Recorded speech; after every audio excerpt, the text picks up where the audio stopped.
kwenye mahakama zetu hizi, mahakama kuu na mahakama ya rufaa, ni za wanasiasa wakilalamikia kuonewa, ni za wanasiasa wakilalamikia kugandamizwa, ni wanasiasa kulalamikia kutokutendewa haki, ni wanasiasa kulalamikiwa kutokutendewa haki katika shughuli zao za kisiasa. Kwa hiyo ndio maana leo utasikia magazeti karibia mwezi mzima yanatangaza kesi za Mpina, kesi za Tundu Lissu.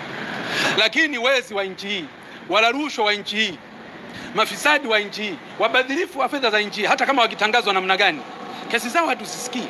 Lakini za wanasiasa walioonewa, wanaonyanyaswa, ndio walioko leo mahakamani. Ni mambo ambayo ni ya kusikitisha sana kwenye taifa serious kama taifa letu hili tulilo nalo.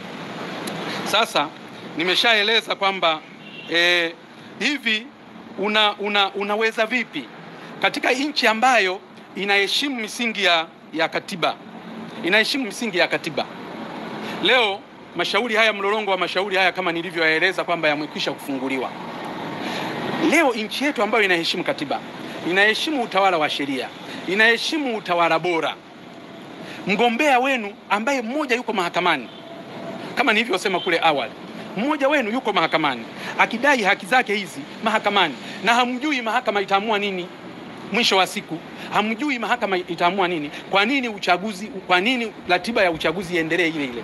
Kwa nini INEC iendelee kutengeneza ballot paper kwa ajili ya